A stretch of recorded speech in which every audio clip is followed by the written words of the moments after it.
Tech Talk with Matthew Dickerson. Matthew Dickerson. Tech Talk. Sit back and relax. It's time to talk technology. Hello, tech hunters and gatherers, and welcome to your field of dreams. It's Tech Talk with Matthew Dickerson, and it's the place where you can casually drop a line or cast your net, and you'll always walk away with an awesome prize. Figuratively speaking, of course. Under no circumstances do we suggest that you will literally get a physical prize just for tuning into the podcast. That would be ridiculous. I'm legally obligated to put that out. But I digress. Please welcome to the microphone, futurist and general all-round good bloke. It's Matthew Dickerson. What's new, Matt? Well, we've got a challenge on our hands. How do we get more people to listen to, well, this podcast preferably, but to lots of genuine factual information out there? Because I had a very funny little incident recently where I was coming out of a busy car park. We'd been to an event, and the event was several hundred kilometres away from where I live, so I'd driven an electric vehicle there, which seems quite a reasonable thing to do. In fact, I didn't have much choice because I only own electric vehicles, so I had no choice. And I'm coming out of the car park, and there was a gentleman standing near the car, and he motioned for me to wind down the window, which I did, and he made a statement to me which was full of fact from his perspective. He told me that an electric vehicle will be no good in a regional area. Well, you've dropped the word there. It's all about perspective. It is. And the ceiling of your retention of facts and ability to absorb facts comes from that perspective. Very difficult to change perspective. It's very difficult to change perspective. So I said to him that actually it was okay because, surprisingly enough, I live in a regional area and I was attending an event in a regional area and I happened to be in an electric vehicle. So it all seemed like it made sense. No point in having that car at all then. Well, that was what he was telling me. He was informing me that I should, in fact, just get out now, leave the keys on the dash and walk away because this was a complete waste of time having an electric vehicle in a regional area. And I've heard this argument before that maybe those EVs are okay for those city dwellers, but outside the city, well, why would you possibly want to have an electric vehicle? And I try to explain as I'm sitting in the car to this man standing outside my window that it was okay. And I explained to you about your life choices and how you've made a grievous error. And so I explained it in as much detail as I could in the 3 or 4 seconds I had available to me before I lost him. And then he told me that maybe it would be okay to have a hybrid in a regional area. That would make sense, but an electric vehicle would be of absolutely no use. And I started to talk a bit further, realising that I was on a hiding to absolutely nothing. And he walked away, and I heard him say to the person that he was with that, "You wouldn't catch me dead in one of those things." So I don't know that we've really gotten to many people out there to talk about maybe this revolution that's happening. So, why? What's the issue with even hopping into a car to go for a short trip? I don't know. I don't quite understand other than, you've got to be travelling with people you're familiar with. You don't want to just hop in random cars and see where they end up. But I did want to offer him a lift to his car, but he'd already gone too far away. But that was fine. But it's also one of those things that I didn't ask him to buy one. When he said I wouldn't be caught doing one of those things, I didn't ask him to get in. I didn't ask him to buy one. But he was worried about you. He was worried about me. I think he was a very friendly, very caring gentleman that was worried about my choices in life. And his perspective hasn't taken him very far. No, and I think they're going to be the ones. We've got the diffusion of innovation graph, and of course you've got the laggards at the very end of that. Without knowing too much about this gentleman, then I would probably put him down around that sort of area, that category. But again, it's about that education. I would have preferred if he came and said, how do you find owning an electric vehicle in a regional area? Yeah. Does it present any problems for you? And interestingly enough, just for the record, I drove it to an event. I plugged in at the motel that I was staying at. They were really friendly and let me have a PowerPoint near where my room was. And I went to bed. And I got up in the morning and I unplugged my car and drove back home. Yeah. I didn't have to waste time at a petrol station, didn't get tempted by the chocolates or soft drinks at the petrol station, and it was all quite a pleasant experience. And so, again, it'd be nice to have that conversation with someone rather than telling me that I shouldn't own one of these in a regional area. Yeah, we've gone from having conversations in a lot of ways to just telling each other. Yeah, I think you're right. Is that the social media world, or what do we blame for that? Who knows? We blame society, but we are society, so we're all to blame. All right, in today's episode, we're going to take a look at some excellent developments in the EV sphere, which is no mistake at all. We have some luxury superyacht news for those with a bank account in the Cayman Islands. And there's some more interesting developments in the realm of wearable tech for those who like to keep their finger on the pulse, so to speak. But let's get cracking with a significant development in communications. Wi-Fi 7 has hit the ground recently. Did you know there were 6 other versions of Wi-Fi? Well, me neither. And of course, this one will be bigger and better and more colourful than all the other Wi-Fis. It's a collaboration between some of the biggest hitters in the tech world, which is significant, and it represents a major increase in communication capabilities. But Matt, is this really likely to change much for we common folk? Absolutely, it will. And what I want to talk about before I talk about the actual changes to Wi-Fi 7 is go back to the old Betamax versus VHS days, the old video cassette wars. And many people generally consider that Betamax was technically superior to VHS. But what did we all own? What were all the movies we wanted to rent? What was the common standard? You just had to walk into Blockbuster and the Betamax section had Jaws and Star Wars. That's right. It had the big ones and that was about it. So we want the best solutions winning the wars. And I believe, without having a lot of scientific evidence to back me up here, that Betamax and VHS war was won on marketing more so than on the technical superiority. Sure. We want the opposite to happen. We don't want the marketing teams to win. We want the innovators, the technicians to win the game. One thing that's nice when we get to Wi-Fi is identifying the Betamax VHS problem. There's a Wi-Fi alliance. So that's a collaboration, not compulsory, not government mandated. That's a collaboration amongst the big technology companies. So I'm talking about the Sonys, the Intels, the Samsungs, the Apples, the big guys who have said we should discuss standards and come up with some common standards where we're getting the best technical solution, A, and B, then you can make a product and I can make a product and they'll talk to each other. And they can go with Apple's way of doing things. No, but we know that Apple had to change to USB-C, so we know that they are somewhat flexible. They are, and when you've got an alliance, I mean, it would be fascinating to be in some of those discussions at a very technical level, but when you've got that alliance discussing things, hopefully they can all put their best information forward. Now, I do wonder about a point that you've actually raised there. If I'm any one of those companies, if I'm Apple, say, and I've got this great new Wi-Fi product that's going to revolutionise the world and be better than everything else, do I come to the alliance and do I say, hey guys, look what I've got, we should all do this? And the other guys go, wow, that's a great product. Yep, we're all on board. Because if I don't do that and I say, I'm going to bring up my own Wi-Fi that's better than everyone else, then you're expecting everyone to go and replace all of their Wi-Fi products with your product. And I'm not sure that's going to happen. And if we go back to the early days of computers when it was IBM compatible PCs and Apple, and that war really was won by the IBM compatible PCs. Microsoft won the operating system war because Apple said, no one else is making our product, we're keeping our product. And they, at one stage, maybe had a 5-6% market share, and IBM compatible PC had over 90% market share because they said everyone can work to this standard. So you might say that Apple have learned from that in certain areas and they've said, well, we should be part of an alliance. So that's the background to all of that. Wi-Fi 7 has just been officially certified and launched by the Wi-Fi Alliance. And when you want to sound smart at a barbecue, you don't call it Wi-Fi 7, you call it IEEE 802.11be. There are a number of 802.11 versions, but BE is this one. One more for the people at home, please. 802.11, well, IEEE 802.11be. Right, okay. Yeah. So the BE is the important part of that because there are some So other if you say 802.11s. Wi-Fi 7, people are just going to look at you and go, Novice. Right. Now, what is fascinating is that when Wi-Fi was first introduced, it was an occasional product that connected to Wi-Fi because you had Ethernet cables to everything and you didn't need a smartphone to connect and have lots of data, so you didn't need to connect that to Wi-Fi. You had maybe if you were very flash, notebook that connected to Wi-Fi because you could sit in the lounge room and do some work in front of the TV and wow, wasn't that a revolution? So now the problem is we've got our phones walking around our house that are connected to Wi-Fi. We've got tablets. We've got watches that are connected. Then we've got TVs or things that plug into our TV for streaming. Many of those are connected to Wi-Fi. I personally prefer to connect them with Ethernet cable, but many people just use Wi-Fi.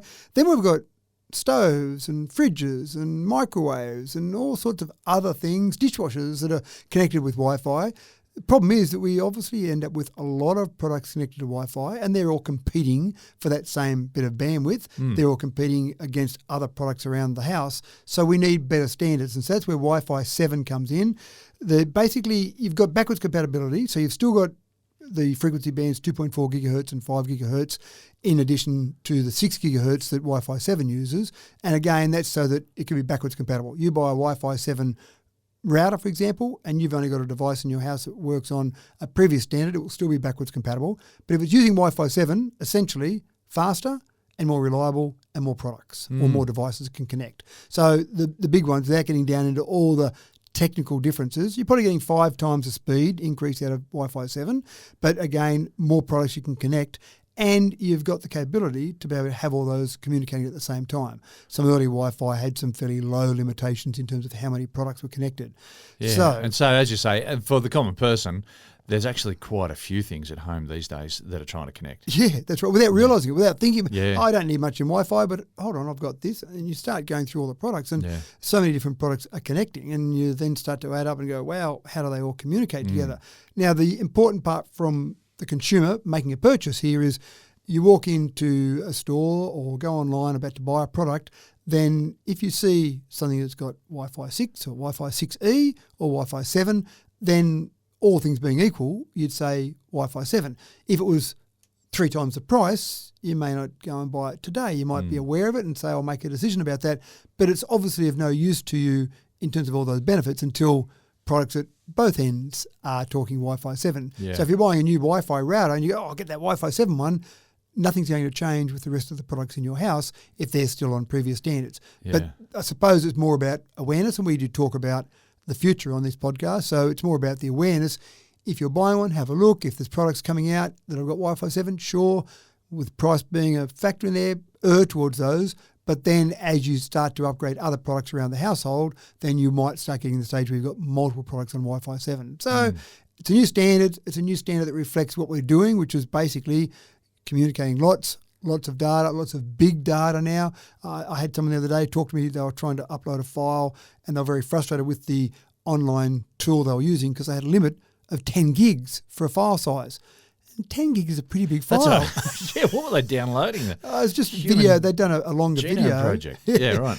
But it was frustrating for them because this drive that I use, it's only 10 gigs. I want to get a big one. And then you could upgrade it and pay extra money and get a bigger one. But that's the sort of thing that's happening now. People are moving around large amounts of data with lots of things they're doing. It's not just video files, but we need that extra data capabilities because people are using it. And it's a bit like your wage. Whatever money you earn, you work out a way to spend it. It's not as if suddenly you get a raise and you go, oh, I've got spare money now. You work out a way to spend it. When we have extra data capabilities or extra storage, we work out a way to fill it up or use all that data. And that's what's happening with Wi-Fi 7. Yeah.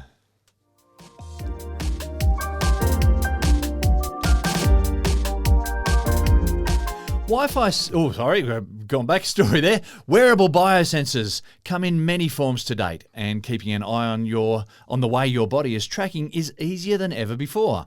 There is a massive charge in the development of these devices, a race to produce devices to detect some part of your physiology like nothing before it. And there are so many things to detect, folks.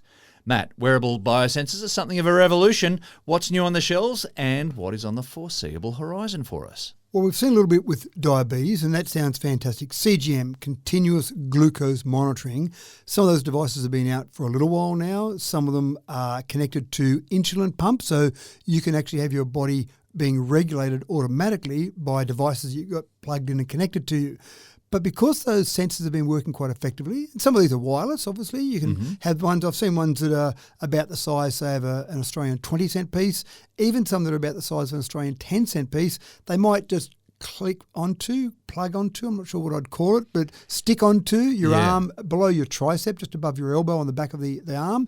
And so the technology is good enough now that you've got something that small that has something into your skin that obviously does the sensing and then has a battery and a transmitter enough to basically transmit that data to a mobile phone nearby. So it's not using Wi-Fi and going over long distances. It's using something much less powerful so that battery can last. So that seems fantastic. But as the manufacturers have worked out they're getting some progress in that space, they've started looking at what else we can do because that technology is progressing. One thing I found fascinating was pre-diabetes monitoring. So people that might be in a risk category for diabetes, they might be getting a bit older or maybe a bit overweight. They might be identified by their doctor as someone that you go, better keep an eye on this because it might be something that you get, but we don't want to wait till you get it. Pre-diabetes monitoring can start to give information, and if you're getting a bit close there, then you really need to make some changes to your life habits in some way, shape or form. But then you start to look at other things that you can sense. Now, one of the ones I thought was fascinating was for athletes using hydration levels. Now, the first thing I thought of was of course, a long-distance runner that can become slightly dehydrated, can affect their performance dramatically. I remember I did a push bike race across the Simpson Desert many years ago when I was a bit younger and a bit fitter. And on that, the crucial thing they identified was dehydration. A small amount of dehydration, I'm talking about 1 or 2%, can have a large impact on your overall performance. So it was make sure you keep yourself hydrated on there. But you can also be overhydrated. That's what happened to me on one day of that ride. Was I was told to drink. We're out in the desert riding. So I kept drinking. And then at one stage, about halfway through the day, and we'd ride from 6 a.m. till midday. You'd have a little lunch break for 2 hours, and you'd ride from 2 p.m. to 6 p.m. And towards the end of that first section there, I actually started getting some stomach cramps. And I'm not drinking enough, so I'm drinking more and more. And then finally I kind of pulled over and went, I might just curl up here and die. I think it was feeling that bad. Anyway, they had a course doctor that would come along and inspect people that were on their deathbed as such. And he identified that I had hyponatremia, which is too much water. Yeah, wow. So I was drinking so much that I actually couldn't get what was flushing my system, if you like, too much. So getting those hydration levels right is critical. Now, I'm not an elite athlete of any description, but for an elite athlete, trying to get those hydration levels absolutely spot on would be absolutely crucial, I would think. So they've got sensors that will do that for you. And if you're in training, trying to work out how much you would have, I wouldn't think you'd use it in competition, but how much liquid you would have for whatever competition you were doing would be absolutely critical. But then you've got things like blood oxygen levels. You've got things like your sleep quality. So I think at the moment, the whole wearables market, and I'm not sure if something that sticks into you should be called wearables or it's an injected wearable, but that whole wearables market, I just think people out there in some of these companies are going, what else can we sense? What else can we stick into someone's body? There's so much to do with physiology. Yeah. And it does really seem like, when I was thinking about this story in my preparations, I was remembering a scene out of Tom Cruise, Nicole Kidman movie, Far and Away. And you've just got this. It's like they open up a gate and these people just go rushing out of the fields to stake their claim on a bit of land. And it's a bit like wearables and biosensors are a bit like that. There is just so much space out there to go and we've realised, we can do this, we can do this. Oh, well, what if you could do this? And so we've got these people developing these gadgets that the sky's the limit. Yeah, that's right. Now, of course, we know the downfall of Theranos in terms of the whole court case and Elizabeth ended up in jail from that. And the dream of that, the vision of that, being able to detect a whole range of different things from a single drop of blood sounded fantastic. Obviously, they didn't get there, but maybe it is a case that as technology progresses or as we get sensors that plug on, maybe there's enough technology that will develop that you could start to sense a whole range of different things from something so small. That would be the dream, the ultimate dream. And then to have continuous monitoring of all those things rather than go to the doctor and go, can you check my cholesterol? What? It's gone to that? I shouldn't have been eating all those chocolates last week or whatever. I'm sure it takes more than a week. But the process of that continuous monitoring means that we can monitor just how unhealthy we are getting so we can get drugs to address it. No. Hopefully we can change our habits to address it. But that whole market, again, biosensors, wearables, injected wearables, whatever you want to call it, there is a huge market there. And I just think some of the things happening now are fascinating. And I've talked to people that have actually used it for diabetes, for monitoring, and it has changed their life. It's a pretty unpleasant process to go through and prick your finger on a regular basis and check things and then take action based on that. Having that continuous glucose monitoring, that is a real life changer for people. Yeah, absolutely.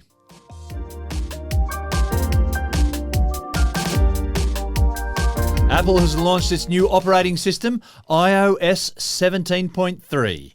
And while I know that is likely to cause only a small handful of listeners to get excited, it'll add another handful of security features to keep iPhone users smugly safer than everyone else. Matt, what has this digital defender got that others don't? Well, I didn't actually know it was that big a problem about smartphone theft, and in particular with Apple smartphones, because in the past, if you sat a basic flip phone down, it wasn't a smartphone, you could probably pick it up and steal someone's phone, and maybe it would have a pin on it, but probably not. So you could start making phone calls or just take their SIM card out and put your own SIM card in and take that phone as yours.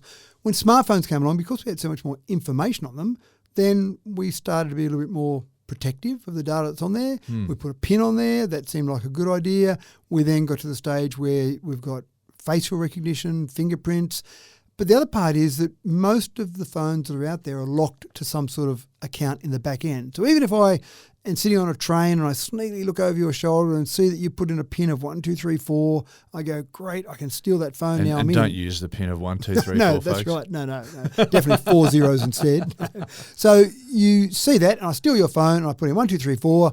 Great, I'm in. But then that phone is still locked in the back end to, if it's Apple, to an iCloud account. If it's Google, you can have it, or an Android, you can have it locked into an account as well. So then I've got to try and get past that, and that makes it a whole bunch harder. But in the meantime, I can cause a bit of trouble on your account and send some emails on your behalf and tell people that I don't really like them anymore and all sorts of things. So I can still cause a bit of trouble without actually being able to break into that phone. I can't take the phone as mine because it's pretty hard for me to get past that iCloud account, for example. But everyone is still trying to make things better and safer as we put more of our lives in our phone. So with Apple's latest iOS, they've gone a bit further.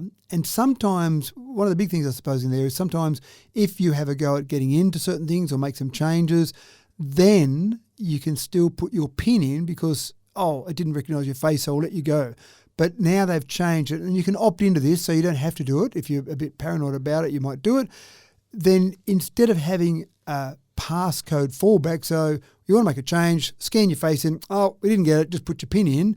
No, scan your face in, sorry, you're not scanning your face, we're not letting you go any further than that. So I thought that was a good addition. The other one is that if you're going to do something sensitive, like change your Apple ID password, which is, you wouldn't want to do that very often. You might want to be doing it because maybe you're a thief that's stolen the phone, then there's a 1 hour delay. And I think of bank robbers that walk into a bank and want to steal some money from the bank vault, and it's got this is on a time delay. Look, could you come back in an hour, sir, when your bank deposit will be ready in an hour's time? And sure, we promise I'll we come won't back have in. the riot squad waiting for That's you. right. So it's the same sort of thing. So I steal someone's phone, I get in, I'm going to change the Apple password, and it says, certainly this is obviously the legitimate owner of this phone. Just wait for an hour and then you can make that change that you want to make. So again, that just makes it a bit harder for these, a bit more problematic. Do they go, I give up on this and throw it on the ground and walk away in disgust? You don't get your phone back, but at least they haven't stolen any more of your information, any more of your data. So there are things like this they're working through. Now, it might be a bit of a pain sitting around the home to change that and so you don't turn that on, or you can turn on the feature that allows you to access things normally in your home, but outside your home, the 1 hour delay kicks in. So again, the thief probably doesn't come into your home, steal your phone, and then sit there at your home and make the change. So again, they've thought about convenience and also inconvenience for a thief. And that's the trick, isn't it? Putting in a PIN is a bit clumsy, a bit of a pain. Yeah. Facial recognition, all a bit of a pain. Doing all of those things and then, well, we'll just not worry about those. That's more convenient, but then it's convenient for a thief. So making it so that it is convenient for you, less convenient for a thief is a real challenge. Yeah. So we talked a bit about last week with our breath and using your breath to get into your phone. This isn't using your breath. This is still using the normal biometric checks that are there with a phone, but they're just adding some complexity, some delays, some other things that you can't do with that phone. It might sound a bit morbid to talk about it, but there is still an issue there when you've got a loved one in your family that does pass away and you might want to access their phone to get some photos off, to have at the funeral, that sort of thing. Yeah. And that can be a problem then because you don't really want to go into the funeral home and say, I just need to see my husband who's just passed away so I can show his phone to his face so I can get into the phone. So there's those sort of things to think about as well. Yeah. If you have to, if there's no passcode fallback, if that's removed, then how do you get in that sort of situation? So, yeah, I don't know the answer to that one, but it's probably not a thing that happens that often, but I'm sure when it does, it's a pretty traumatic time for it to happen. For sure.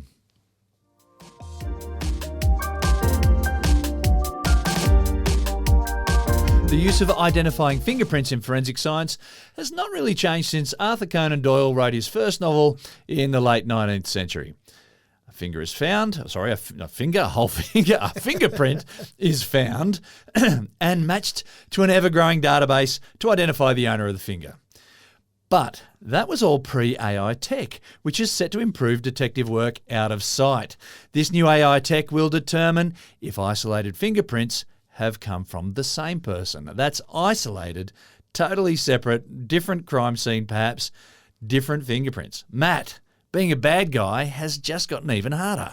And I do actually wonder how much fingerprints are used, because surely if I'm going to go to a life of crime, I go and buy a pair of gloves. Isn't it my first action? Surely. But I suppose crimes still happen when they're not necessarily planned. Yeah, spontaneous crimes. Yeah, from that my type own of thing. personal experience. I'm just Or when I'm maybe- committing crimes, And I don't want to insult too many people here, but maybe the thieves aren't that smart. Maybe some of them actually don't go and buy gloves before they go and break in. Or maybe some of the break-ins they do, or some of the things they do, it looks a bit obvious if they turn up with a ski mask and gloves on, so they maybe don't have those on. But this is quite fascinating. Normally, and we see it from the movie, so we know exactly what goes on, someone comes in, there's some fingerprints there, they match those fingerprints against a database, and they go, aha, we've found Billy Bloggs, there's his fingerprint, and that's it, all done, matched, have a nice day. But in this scenario, different fingers can be identified if they're from the same person. Now, there were two things I thought of, exactly as you mentioned, different crime scenes, so they might get a thumbprint from one crime scene and a fingerprint from another crime scene, or a different hand, and they may not be in the database. So presumably when your fingerprints are on a database, all 10 of your fingerprints are matched on there. I imagine when they take your fingerprints when you get arrested, they don't just go, just we'll your little one. finger, thanks. That'll do. So presumably these are people that are not on the database, but imagine looking at that and saying, we've got a thumbprint from this crime scene, we've got a pointer finger from this crime scene, it's the same person. Oh, now that makes our investigation a little bit different, knowing that we're looking for the same person. The other thing I thought of was a crime scene where they have a number of fingerprints. In the past, they would have said, right, we've got 5 different fingerprints. Does that mean there were 5 different people here? Well, yeah, I've often thought about this. So someone unsuspecting, like, you return to the house and you start picking stuff up, and then you realise, oh, hang on a second, things don't look right. Well, I think things have been tampered with here. You realise you've been broken into, but you've already been touching stuff. You've been touching stuff. So then, with this sort of technology, presumably you could say, right, we'll do all the fingerprints we've found. We've identified that 4 of those fingerprints are actually you, the owner, and we've found 3 other fingerprints, but those 3 fingerprints come from 3 different people, or those 3 fingerprints from the same person. So now we've narrowed down what we're looking for from the crime scene. We're looking for 1 person, or we're looking for 3 people. So I think every extra tool you get is quite fascinating. Now, to do this, they actually took 50,000 fingerprints from 1,000 individuals and then said to AI, there you go. See if you can match up enough similarities from different fingerprints to be from the same person. It's a reasonable sample set. It is, actually. I did think exactly the same. Then after they did all that, they went and did a test, and they took 150 people, 7,000 fingerprints, and said, now, tell me which of these people are the same, which of these fingerprints are the same person. And at this stage, with the early training, 75% accuracy. So not too bad, not perfect, but not too bad. Yeah, but we're talking about machine learning here, so that's just the start. That's exactly right. So what AI did find is there were some fundamental similarities amongst our fingerprints from the one person. Now, I've never identified any similarities on my fingerprints. I've never looked at them close enough to go, oh, I've got a common swirl there. Go and get myself an ink pad and have a play around this afternoon, I think. It might be a thing, mightn't it? But it's one of those things I still find it fascinating that we can have 7 billion people on the planet, and our fingerprints are still unique across those 7 billion people. But to then get to the stage where we can, with the uniqueness, and then recognise the similarities amongst that from the same person, it does sound quite incredible. But again, it's good to see we're getting more and more tools to help fight crime, and this will be just another one of those tools that the police or the armed forces or anyone that's got access to then actually use in fighting crime.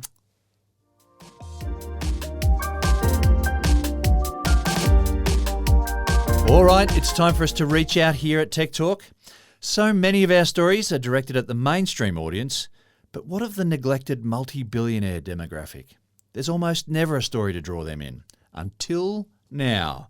For those that thought that they owned everything they needed, we bring you today a super yacht that goes underwater. Matt has all the specs and bargain basement price.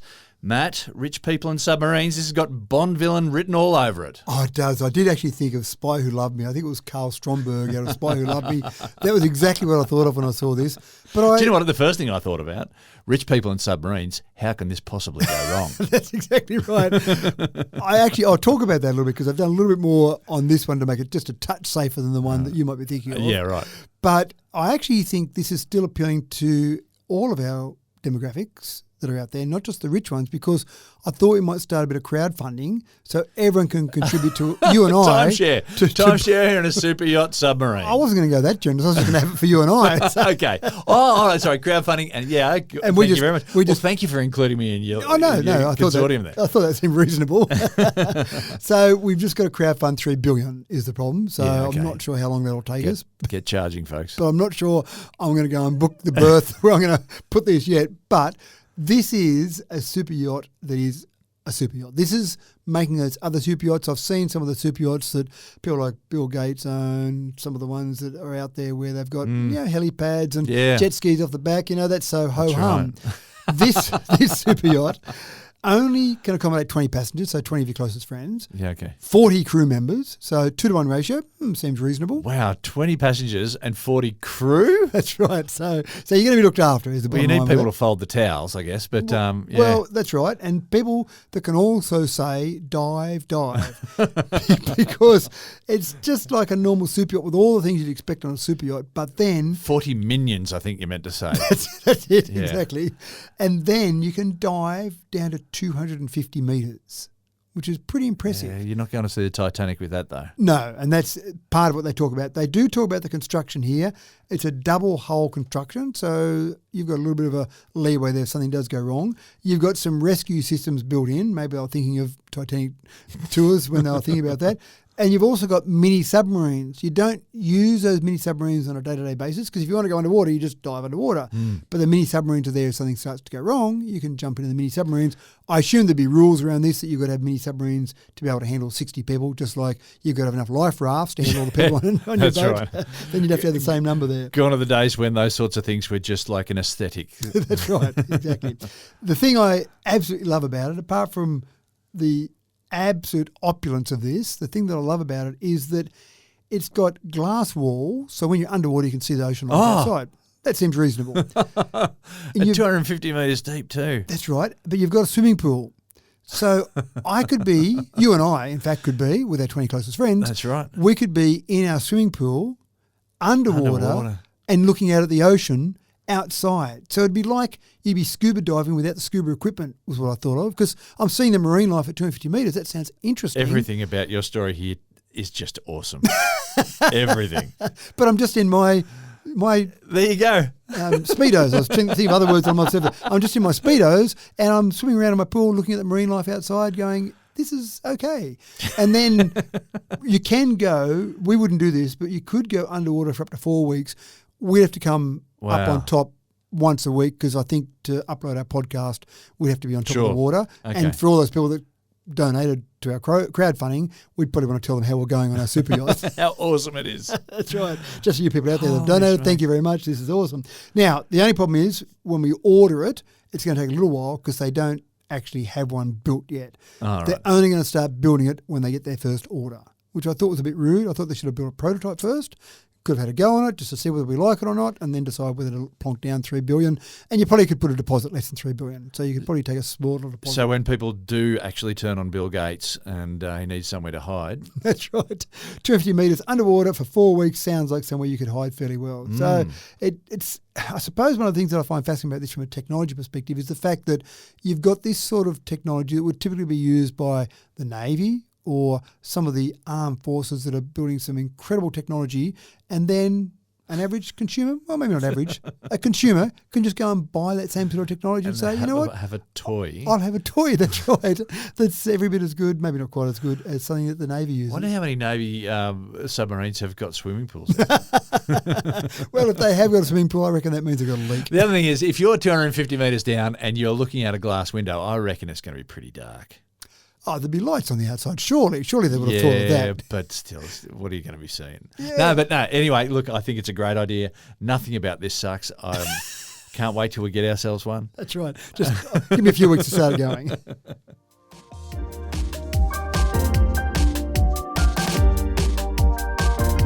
Well, straight from NASA's medical division comes a defense against bone density loss. It's a wearable for astronauts who have spent too long in apparent weightlessness, where loss of bone density can lead to later medical problems. But the application of this new wearable tech can also help osteoporosis, Matt. Well, I thought of you when I was researching this story. And Because of my lack of bone density? No, my big not at all. hunchback? Neither of those. Right. They were secondary thoughts. I thought of you because I thought James is going to be cynical about this one. He's not going to think that this is actually going to be real. Well, it's come out of NASA, hasn't it? Is that right? Well, no, not quite. Oh, okay. I've talked about them before, space food sticks. I used to love space food sticks when I was a kid. I'm not convinced they ever actually were eaten by an astronaut. They just seem like a lolly. Very non-discerning astronaut. That's right. And I'm absolutely convinced they never actually took them up into space. I'm not sure how they got away with calling them space food sticks. This one, they've said, it's been developed by a particular company, partly in collaboration with NASA. Now that sounds like it's in collaboration. That's right. That sounds like they might have read a paper from NASA one day. Now, it is a real problem for astronauts. We, as humans on Earth, lose bone density roughly at the rate of, say, 1% to 2% per year. So obviously as we get older, we've got lack of bone density. You can do weight-bearing exercise and things to try and slow that down, but we're typically losing 1% or 2%. Astronauts, when they're up above the Earth at microgravity levels, are losing about 1% to 2% per month. And this is one of the sacrifices that astronauts make for all of us, that their health is going to be deteriorating in older age because of the fact they've been up in microgravity situations. So NASA obviously do things to try and help their astronauts not lose so much bone density. They've got various exercises they try and do. So this company has said that they've been partly in collaboration with NASA, and the device called an Osteo Boost has now been cleared by the FDA. Now, that's also a little bit of a soft way of saying, oh, look, this works, when really all it means is the FDA has said, we clear this, that it's not going to do you damage. Yeah, it's not going to do no harm. Do no harm, that's right. So when you get something cleared by the FDA, it's not a stamp of approval to say this absolutely 100% does what it says it's going to do. The marketing is right. The FDA just says, no, you can use it and feel safe that things aren't going to fall apart.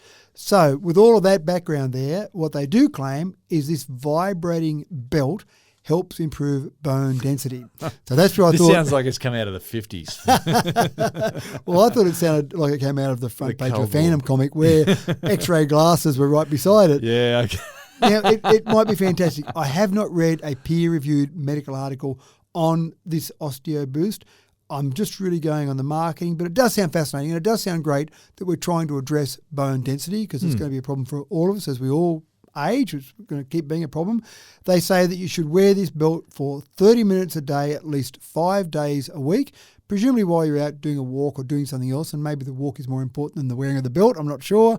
But it does sound like maybe one of those machines that you put a belt around and it jiggles away and suddenly you look like Arnold Schwarzenegger.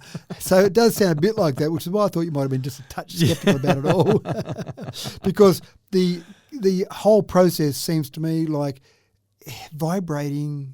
Yeah, look, I don't understand enough about lack of bone density, but vibrating on your bones, surely that's not quite enough to actually do something. But look at it. If you've got bone density issues, if it's something that's in your family, or it is becoming an issue as you get older, then go and look at Osteo Boost. I'm just not saying that I'm totally endorsing it. It's just something to have a look at, and maybe it might help you in the future. And don't forget a glass of milk a day. That's right.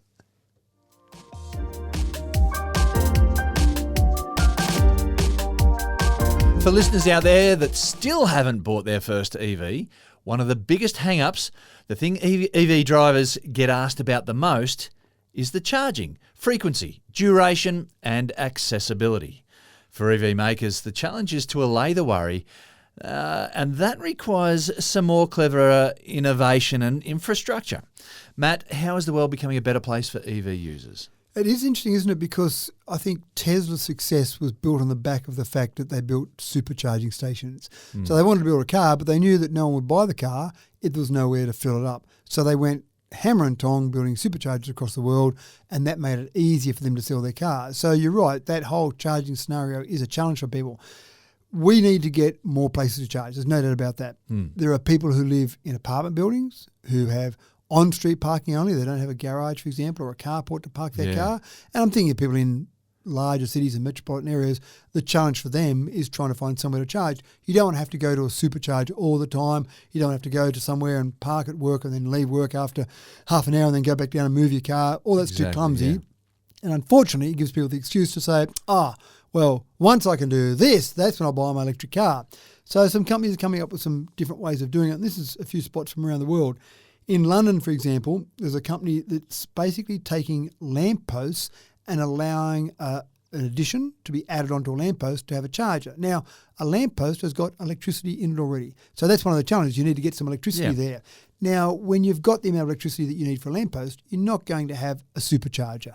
You're going to have a lamppost that's got the ability to charge up, and typically these are at the sort of 22 kilowatt level. Now, that's the sort of speed that you'd charge up in a home charger, a fast charger at home. To give listeners a bit of an idea, a fast charger at home might charge up at the rate of, say, 70 to maybe 100 kilometres per hour. Superchargers might do 800 kilometres to 1,600 kilometres an hour. And then a normal power point might add 10 to maybe even 20 kilometres an hour at most. So a fast charger here, you plug into a lamppost, it'll charge up maybe that 70 kilometres an hour, that sort of rate, which is fine.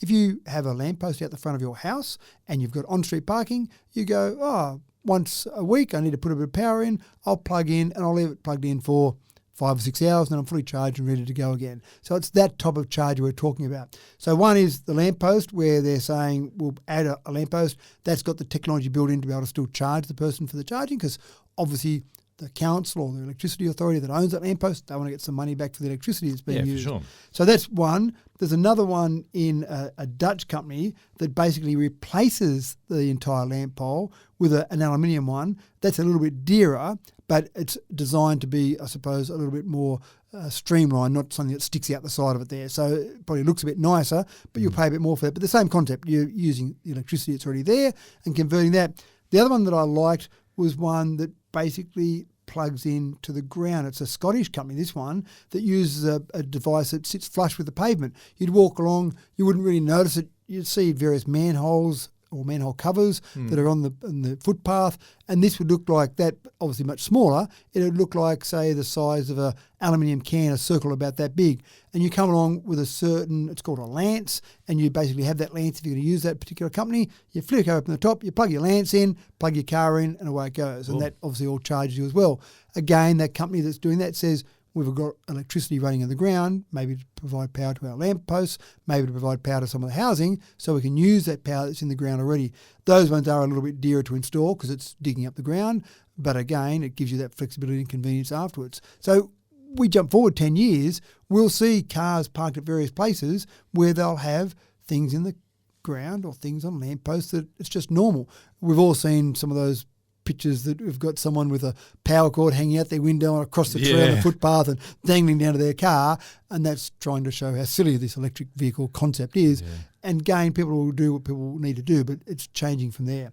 The last one I wanted to mention was a device called a NioBolt Bolt-E, B-O-L-T-E, and it looks like a suitcase.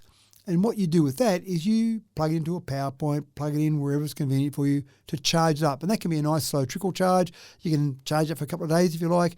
And then when you find that your car is running out of power a bit, you roll it down on its wheels and you plug it in, and then it is a supercharger. It puts 300 kilowatts of power into your car. So you might plug that in for 15 minutes and away you go again. Now that seems like an extreme example to me, because with something like that, I'm paying for a big battery basically that takes the power from one spot and moves it around. But if I was pulling my hair out going, this is terrible, I've got no power point there and I've got no lamp post, I've got no way I can charge this car, that would be a very convenient way to do it. The great part about that I loved is you could plug it into your house on off-peak power, so you pay very little for your power, or plug it into your house if you've got solar panels. Probably have it if you're living in this sort of apartment environment, but you can charge it up in any way, shape or form that's convenient to you, because you're only going to need to charge your car maybe once a week, once a fortnight, and so you've got it charged up, ready to go, and then you move your suitcase out, plug in, bang, you're done. So there's a range of solutions happening out there. Absolutely, yeah.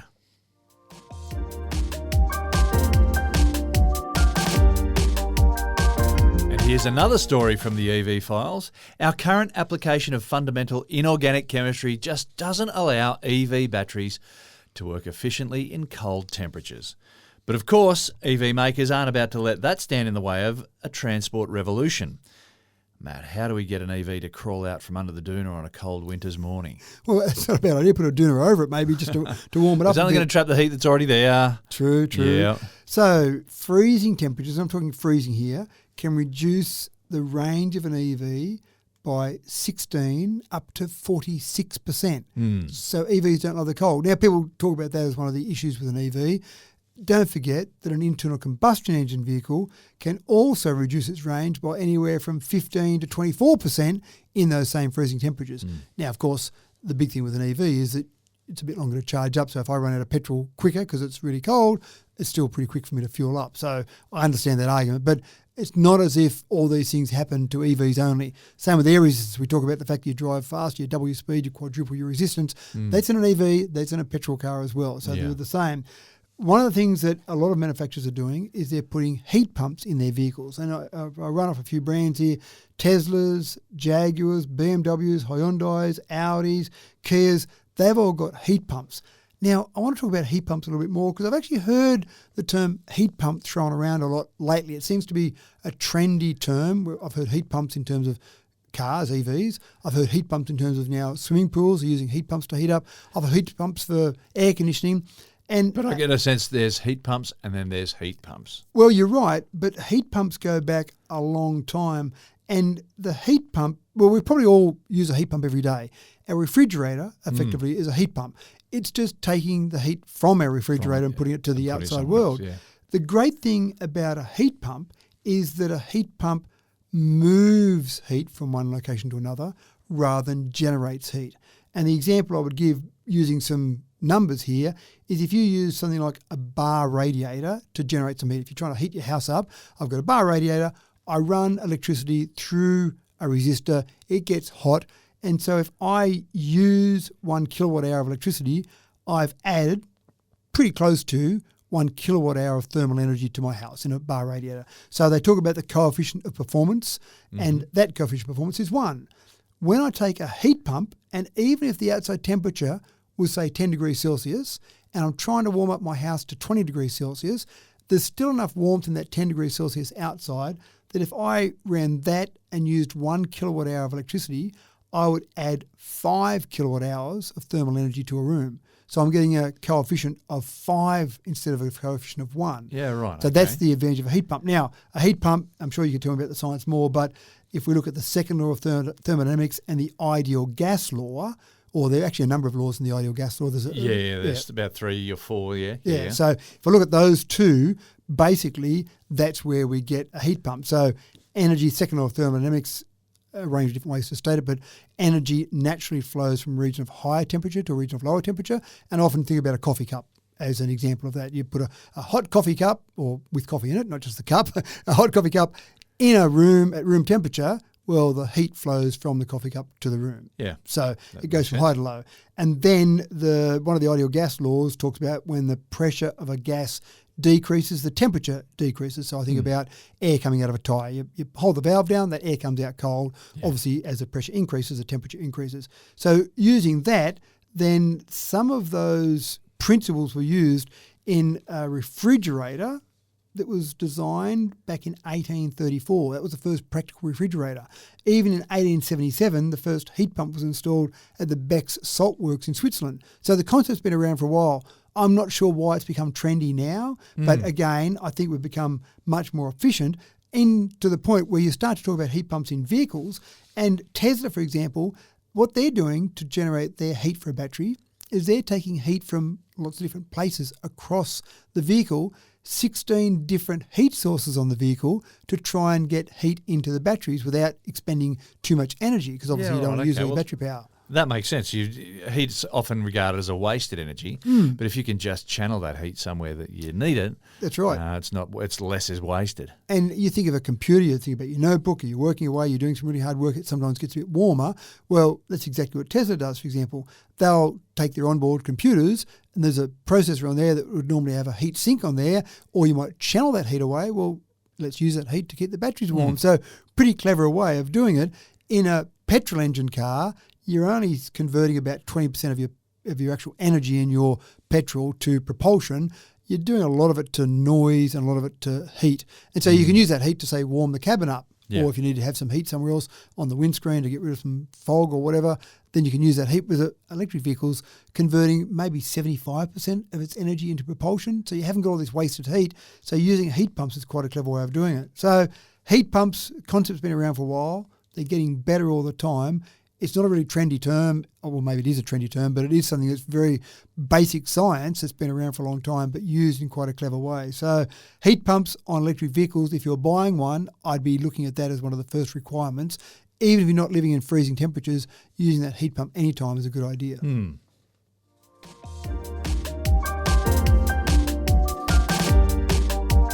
Well, let's keep this EV theme rolling while it's hot. Petrol heads out there will throw their hands up in disgust. But EV racing is gaining traction and the pits are becoming a lot quieter. Honda are throwing a lot into electric go-kart racing. And not only is it going to increase the fun exponentially, but innovations in go-karts often find their way into the big car racing and then into the general EV market. Matt, what is the big news here from Honda? I want to drive one of these. Honda has got this EGX electric go-kart concept. Now, I used to race go-karts many years ago, and I love the go-kart. It's pretty raw. You're pretty close to the ground. Everything's pretty direct. That sense of speed is right there because you were so close to the ground. Absolutely right. And the sense of racing, when you've got someone right beside you there, bumping tyres and bumping pods beside you, it's pretty hectic, but it's fantastic. But I love how quickly they accelerate because there's not a lot of weight. There's a bit of the weight of you and the go-kart, and that's it. And the cornering is so direct, so it's very exciting. But you and I know what an electric vehicle feels like when it accelerates. And then you apply that to a go-kart, and I want to have a go on one of these things because it sounds fantastic. Now, they've got 2 battery packs as well, so 2 10-kilogram battery packs sit on either side of the driver. They would be typically, I would imagine, around those pod areas that you normally have between the wheels. Yeah. So you've got that weight down lower, because one of the things with a go-kart is sometimes you've got a bit of the weight up a bit higher being the human, but having that weight down nice and low with those 2 battery packs, they can swap in and out if they need to for a race, for example. But having that extra weight as well just holds you a bit harder on the ground? Well, it probably would slow down your acceleration, I would normally say, to start with, but we know how quick an EV accelerates. Yeah, so having that bit of extra weight on the tyres to give you a little bit of extra grip sounds like it would make sense as well. But they do sound like absolute rockets. They run for about 45 minutes before you've got to swap those battery packs out.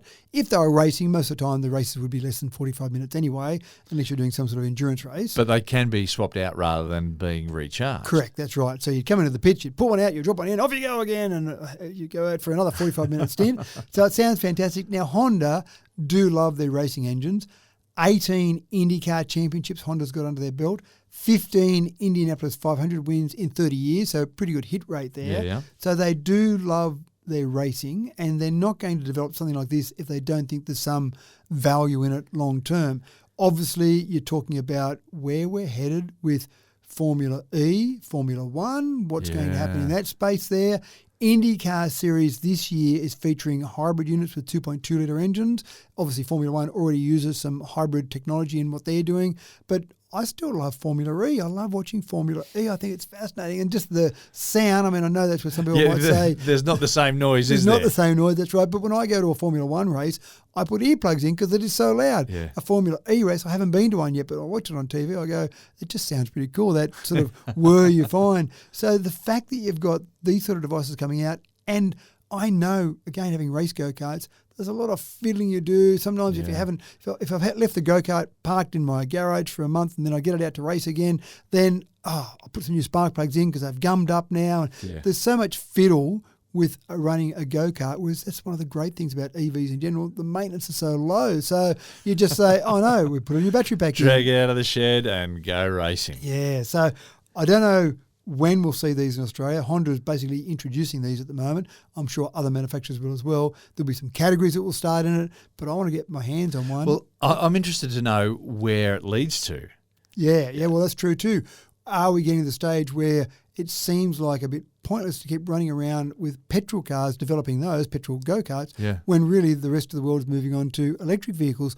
We know a lot of the racing that happens, whether it be Formula One, Indy, or even go-karts, a lot of the development that happens for a lot of those is to get it into consumer cars ultimately. Yep. And I know Honda talk about themselves as being a racing organisation as their core, and then they just happen to sell cars to pay for it. I know Ferrari, that's exactly what Ferrari was all about. It's like, we race cars, but we need to get some money to race those cars, so we should sell some as well. So you want to be able to develop those, I suppose, to get to the stage where you're developing technology for consumers. And if you're talking about Formula E, you're trying to get longer range, faster range, all sorts of things out of electric cars, then that's going to come through to consumer cars In the ultimately. meantime, it's just a whole lot of fun. It sounds like it. On a track. That's what I'm talking about, yeah. And that is all we have for you today. As I figuratively check the bottom of the barrel, there is not so much as a scrape left. We've cleaned it out completely, but the good news is that we'll have a brand new barrel spilling over the top for you next week. Nice work, Matt. Another cracking tech talk for this week. And you might be able to hear that little buzz in the background there. That's me about to strap on that belt that I got out of the barrel, and see how I go with my bone density for the next week. Yeah, let's get a bit more of that going. It was nice to hear some stories about the EVs and from the EV sphere. It feels like it's been a while since we last chatted about EV vehicles. As I see more and more as I drive about, more and more people getting on board with EVs. It's not an exclusive club, folks. Joining will make you feel like a reformed smoker. And the developments in the tech are moving fast to give you fewer and fewer reasons to get internal combustion on your next purchase. Be that as it may, thank you for tuning in once again, folks, to Tech Talk with Matthew Dickerson. I'm your host, James Eddy, and it is our pleasure to bring you this wholesome, homegrown, gluten-free podcast, minus any artificial sweeteners and preservatives. Tune in next week when we bring you another 9 servings of what's good for you. Like us, subscribe to us, bring your friends. See you next week.